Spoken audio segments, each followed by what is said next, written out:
Fire your client. Did I hit it right? Not yet. Do it now.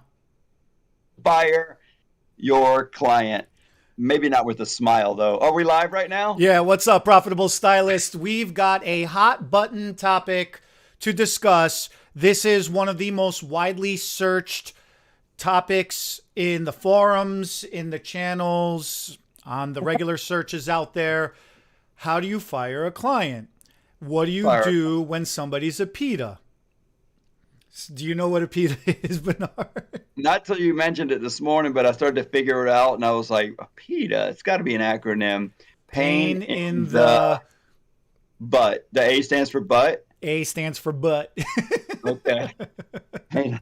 So, I mean, I think the number one problem with all clients is as good service providers, salespeople, whatever you want to call ourselves on the non-client end, is that we become emotionally attached. We feel like we're friends with them, and so we feel like we're breaking up. It feels like we're going to hurt their feelings, make them mad. No matter how mean or rude they were to us, we feel like we're doing something wrong because we're a nice person. I think that is kind of the root of it all for most people, even for me.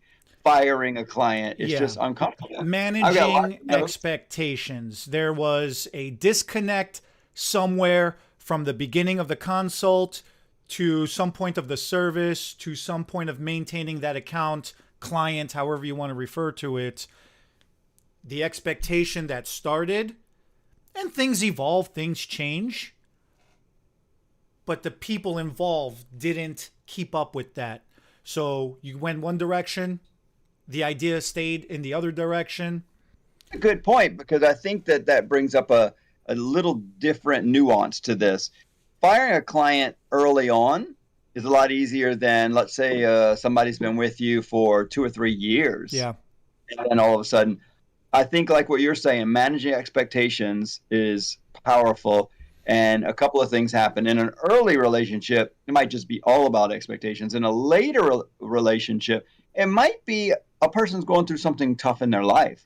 They had a tough time. They didn't get paid what they normally paid. They can't afford the service that you provide. And all of a sudden, they're like, oh, goodness. But it could also be like you said, they asked for more service. You just give it to them. But you didn't manage the expectation of, you know what? This extra service is going to cost this much more. And then all of a sudden, they're not happy. And you have to deal with it. And a lot of times, out of frustration or embarrassment, they just get mad and Yeah. they start giving you a hard time, try to beat you down on price. And you then, instead of trying to do some understanding and discovery, you just get mad, or like you were saying, lots of text messages or emails.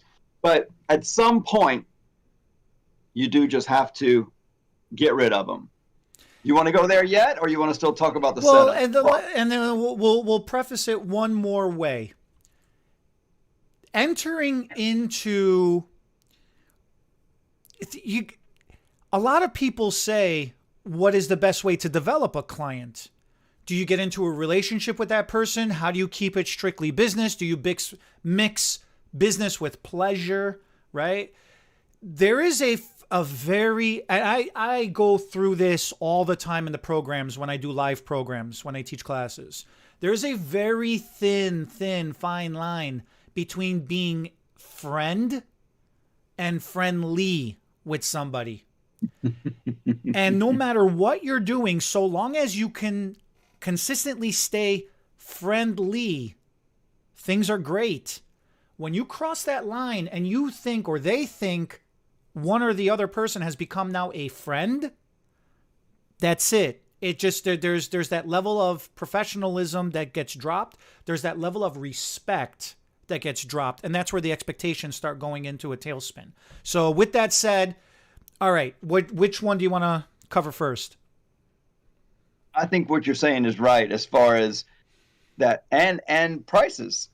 Friends expect friends to do things for free, for favors, for cheap, and that's where when you become a friend, it becomes difficult to even charge a regular price, much less go up on price or charge for more services, or hey, let's add this extra service for no extra charge coming from either one of you. Sometimes you feel like doing more because you're friends, and then you just totally screwed yourself because you became their friend and you're not making money. And listen, it's great to have some friends and do that with some people, but there has to be that limitation, just a few. You got to decide how many will you do that for. Some of us do it for way too many people because we're just so friendly. We become friends with everybody.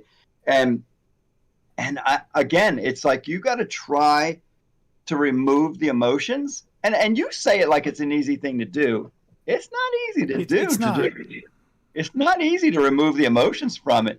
You just, the best thing that I found to say, and it's got to you got to figure it out for yourself. Everybody has a different way of doing it, but I kind of put it on the client in a way as far kind of, I don't know.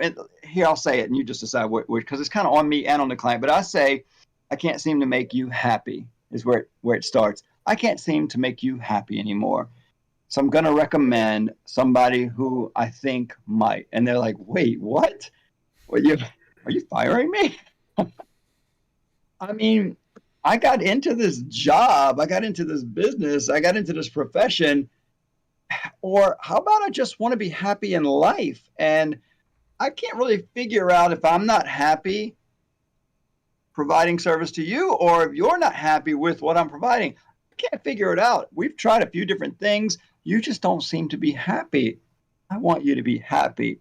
So get the heck out of here. You don't say that last part, but I want you to be happy. And it ain't here. So I take, because I am aggressive by nature, and I know that about myself, and I know my attitude, I try to take a soft approach. It never works, and it never ends well. But man, I try so hard. So usually it'll go something like this. It'll say, look, the last conversation that you and I had, I don't think it went so good. And in thinking about it, from what we started to where we're at now, somewhere along the line, we missed something. I missed something, you missed something. I don't know, and it doesn't matter. What matters is whatever I'm doing isn't working. Not sure if you agree with that or not, but I don't feel good about this no more, and I don't want to continue this. I don't want to be doing this no more. So I'm firing myself. How can I help you? What do you need me to do to help you get established somewhere else?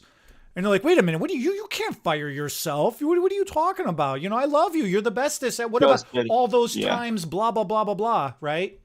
And that does happen so often. They do change that attitude when they realize, like, oh, goodness, I'm losing this person in my life. They don't want the loss either. That's when you have to decide, are you going to stand your ground? Because sometimes that's enough to change the attitude and make things nice and good again, and you don't end up having to fire them.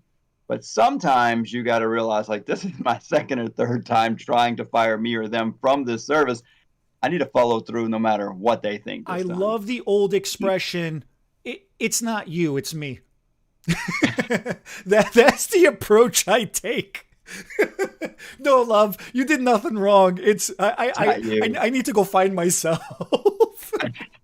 And it's nowhere around you. I've looked. I walked around you in the front, the side, the back, and I just don't see myself in this area. Now, here is everything we're talking about. It's so easy. I mean, yeah, we can have a laugh about it and everything. It's easy to talk about, right? It's so easy to talk about. Now, what do you do? And how do you keep the respect for both yourself and the other person? Now, you can choose not to keep the respect and just say, out of here, right? But if you're trying to do this professionally, if you're trying to do this nicely and intelligently, and like you said, Bernard, taking the emotion out of this conversation and try to look at it logically as much as possible is the hardest thing to do in the world. So now, if you are in person, there is a lot of facial cues that you have to try to keep steady and straight. Not I don't want to say like a poker face, but you almost you almost gotta. Just it? Yeah. Yeah, deer caught in the headlights type of thing. You gotta keep your emotions in check, but you gotta win like an Oscar award. You have to have a look of sincerity and calm. You got to think like you're at a funeral. You just have to be. You don't think it should look like this? It shouldn't look like that, and you shouldn't have the waterworks going. You shouldn't have a napkin and you're crying and rubbing your eyes. You shouldn't be doing that either. It should just be, I guess, somber. Is that the right way how to say? Yeah, I think so. So listen, I think a lot of times it happens, the client is already gone and they are calling and complaining or texting or emailing and complaining. And I think it has to happen then sometimes. So I just did, it wasn't a complete fire, but what you were saying earlier kind of reminded me. I think a couple of ladies could do a better job at this than us right now, because I think firing a client is a lot like when a girl breaks up with a guy and they say, I just want to be friends. It's not you, it's me. Yeah, right. That's what it reminded me of. I was like, I kind of felt that when you said it a little while ago. I thought of like, oh, God, I've been here before. It is you. I mean, but the part that got me, you got me all messed up. I got you all messed up. Good. Totally lost my train of thought. Oh, I got it. And this again, I think that the girls out there, the women, the ladies, whatever we want to call them, have perfected this. And I don't know, some of my boys growing up, I watched them do this to girls dating. I'm not loving this thing I'm getting ready to talk about, but I think it's a valid way to handle this situation. It's just completely ghosting, because I know you don't like it, but let me finish. I'm biting my tongue. I had a lady texting, being really rude. I was trying to only say nice things back. And by the end of it, it's like Mama said, if you don't have anything nice to say, don't say anything at all. I think it's a lot of nothings. If you don't have nothing good to say, don't say nothing at all. And so at the end, she says, why can't we just blah, blah, blah, blah, blah. And I was like, oh, God, after 10 text messages and 2 or 3 of them are like this long where you're scrolling and I don't even want to read it all. You know what I did at the end? I'm the owner in the salon, so I was making I just lost, by the way. I'm the owner of the business. For me, baby. I'm the owner of the business, and we were changing prices. And my son is like, this lady is just giving me a hard time. She doesn't want to pay the new price. And I said, it's the new price. If she doesn't like it, she can just go somewhere else. I mean, just be nice about it. She started texting me like crazy. And at the end of it, she was real rude. Says, why can't we just do it like this and keep the old price? You know what I did? Nothing at all. Totally didn't answer her. Completely ghosted her. Because if I would have answered, I mean, she'd have probably screenshot it and put it up on social media somewhere. So that's the other thing you got to think of. We're in a different world. It's not easy to be mean or rude to people anymore. Like in the old days, you're out of here, and you say all these rude things, and people are going to say, now they can lie and say you said mean things. It's less likely though. So if you just keep your temper, keep it nice, and just say, I just don't think it's working. I can't seem to make you happy. I want you to be happy. I don't know how to do it. I'm not happy either in this, and I don't know what it is. We're just not jiving together anymore, or maybe from the very beginning. I think we should both try something different. And so with this one, I just quit answering her. You know what? She showed back up. She paid the new prices. She's fine. She just wanted to complain, moan and gripe and complain, and probably didn't like the new price. But you know what? COVID, baby. Everything is going up in price. I mean, we can't see as many clients as often. The bills aren't changing. We still got the same rent, the same electricity, and all those expenses. They want us to see less clients because we can't stack them. They want us to do no clients for weeks at a time. We have to and all the manufacturers are going up on their prices. We didn't during COVID thinking, you know what, we'll take the hit. Maybe things will get better. Well, it didn't. So it's time, like, we've got to raise our prices or go out of business. And she says, you're taking advantage of me. No, I'm not. I'm sorry. I'm just not. And so I just quit answering. And she quit texting. Okay, there's a couple of things. A lot to unpack there. There's a lot to digest. And it is, okay, so out of respect, ghosting is a valid option. I personally, in my opinion, don't agree with it. I think it's disrespectful. But my opinion is my opinion. Ghosting is a valid option. And like you said, Bernard, you ain't got nothing good to say. Don't say nothing, right? Now, when texting, I actually took a course on text messaging because that's how big of a nerd I am. I hate text messaging. I can't stand text messaging. I think it's the biggest waste of time that was ever invented alongside social media in general. So wrong. But go ahead. But here's the thing.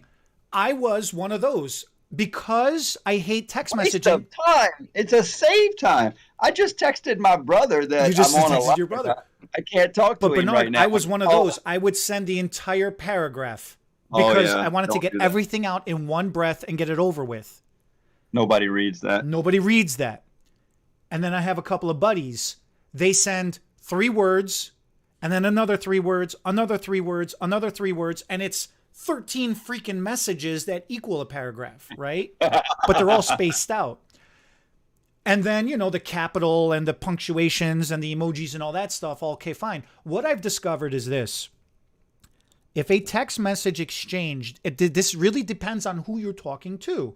If it's in a professional setting, a message exchange should not go more than 3. You should get you, me, 3 rounds. You, me, you, me, you, me. Done. If it goes beyond that, that means something we're working out details or we're fighting. There is no, if you can't figure something out in 2 or 3 exchanges and 2 or 3 rounds, you've lost your attention, you've lost the person's attention, and the level of respect has gone away. And the reason for that is your initial thought from where you started, and by the time you go back and forth, 10 minutes goes by. Now, in a phone conversation, that would have been all of 30 seconds. But in text messaging, 30 minutes, an hour, how much time has gone in between, and how many other things have gone in your brains, At the same time, I'm on the phone, doing email, doing this. So I think texting saves time. But this is probably going to be a shorter video today because I don't think there's much more to be said about So what it comes down to is with texting, you got to end it. You got to end it one ways or another. Now, personally, I usually say scroll back up and read the beginning of this conversation. This is where it ends. And that's usually I'm saying period, done.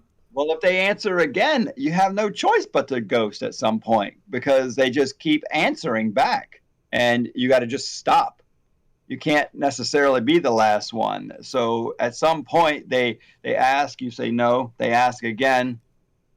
You say no again? No, you just say you either block them, which is that'll really tick them off. That's yeah. So I'd rather just ghost them to see if they get the point. Stop answering, and then if they don't text again, you kind of know they got the point because if they keep at some point you have to say this is it, done. Right. If it gets ridiculous, sure you should block them. If it gets ridiculous, don't get berated. Don't answer me? Don't ever let somebody. So yeah, the last thing I have in my notes about this is I want to make people feel more comfortable about what's going on here. We do become friends with our clients, whether we like it or not. We too often as salespeople. And you don't want to think of yourself as a salesperson. That's why we consider us helpful and educators and friends instead of salespeople. But technically, we're all selling ourselves all of the time.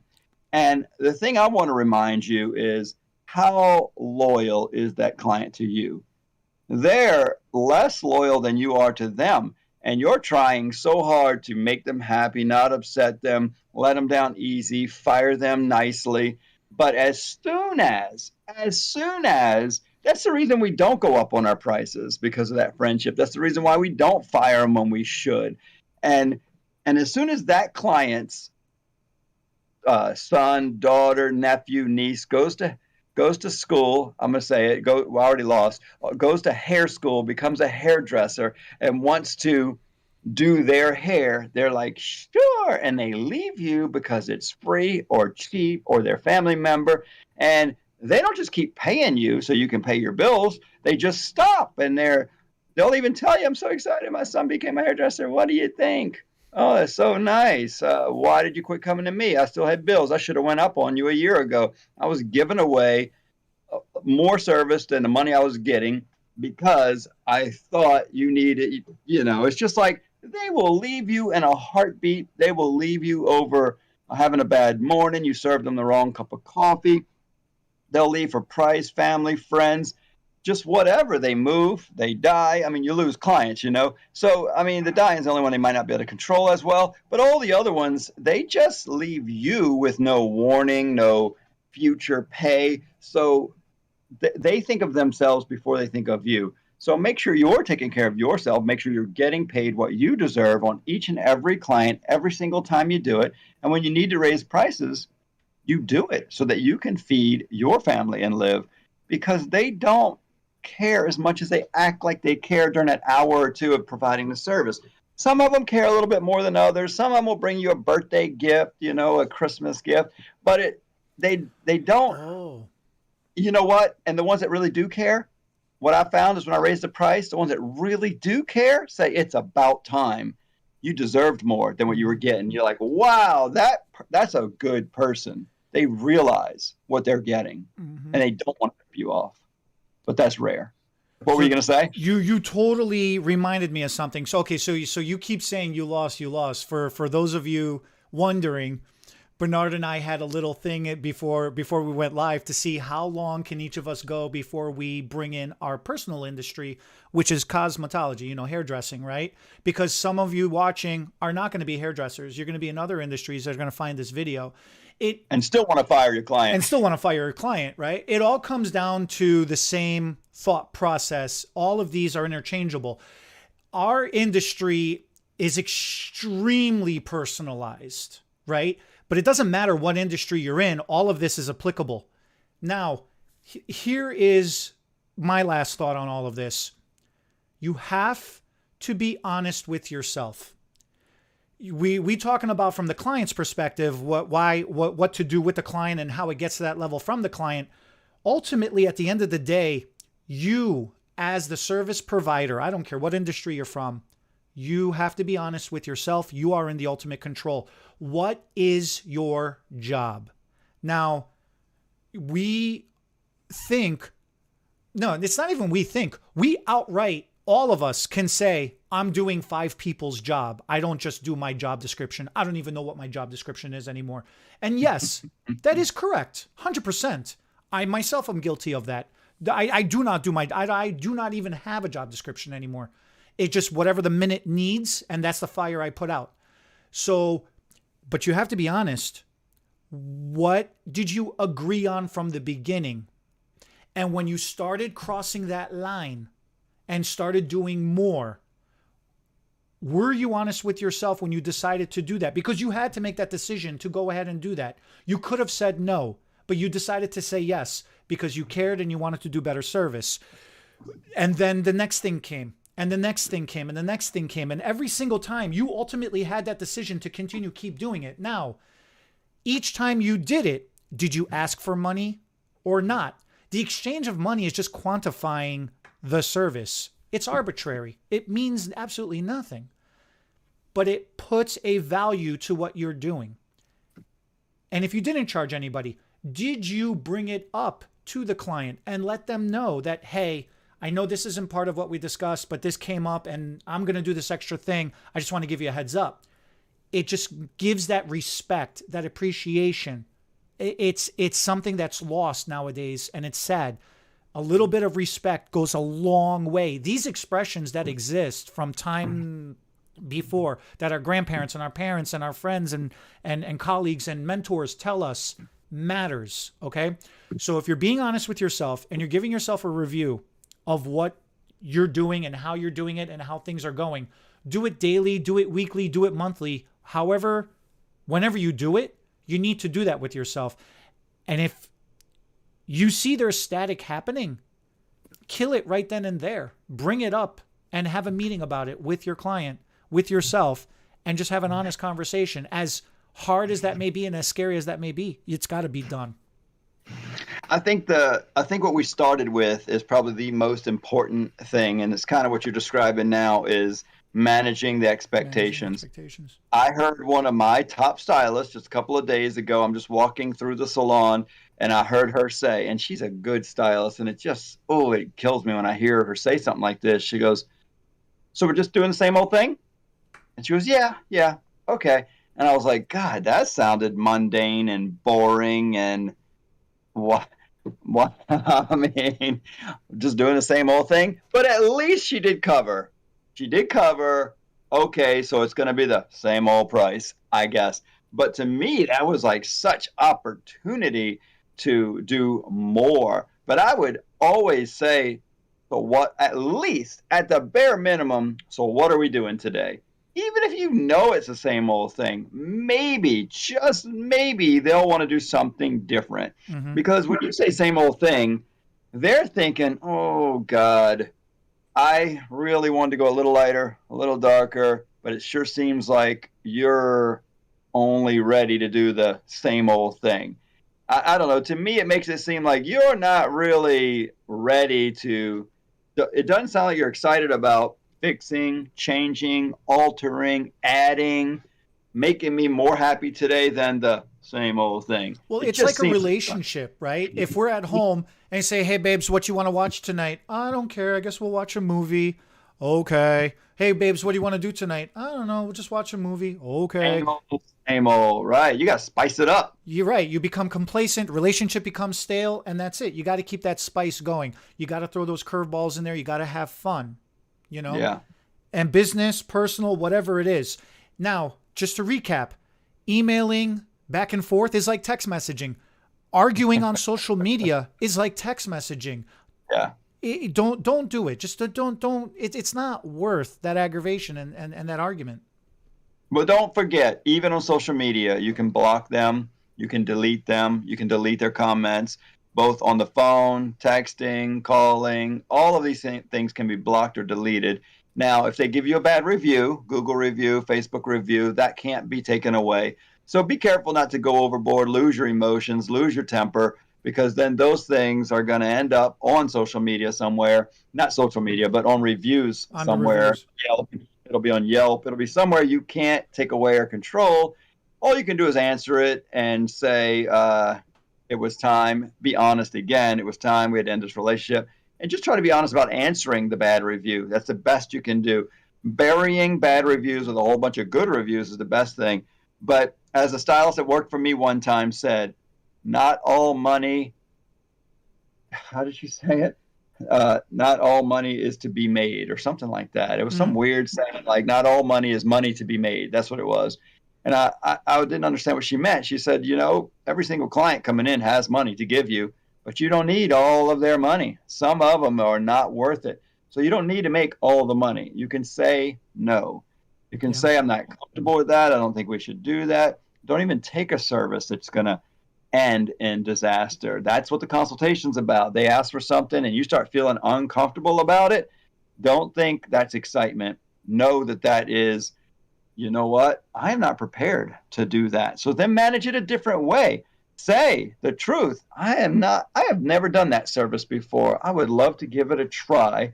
Read their facial expression. Some of them are like, let's try it. And some are like, oh, I don't want you doing me then if it's a try. And if you think it's safe enough to say, you know what, I'd like to give it a try.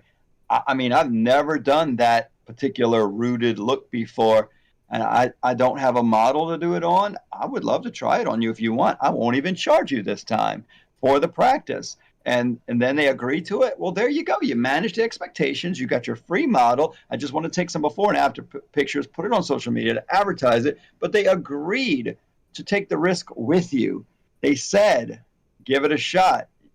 I mean, I'm not paying. Maybe you won't do it. Or they'll tell you the truth. Mm-hmm. You know what? No, I can't take that chance. But my daughter, the wild and crazy one, She'd love to get the free service. She has no money and she lets her friends do her hair anyway. What if I bring her in? Great idea. Let's practice on her. If it comes out good, then we'll charge you.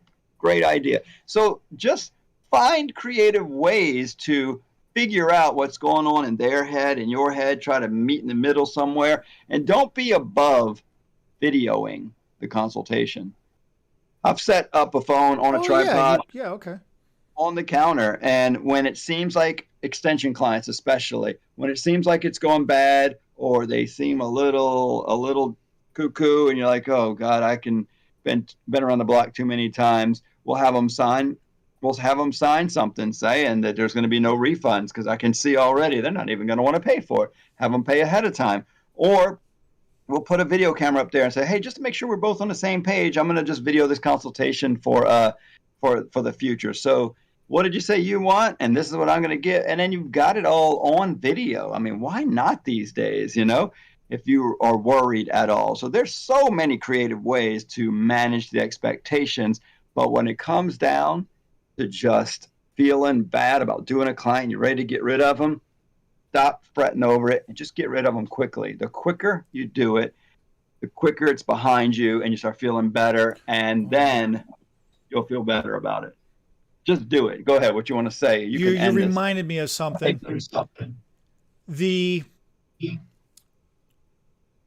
Think about how many services you do either a day or a week, how many customers you interact with on a daily basis, weekly basis.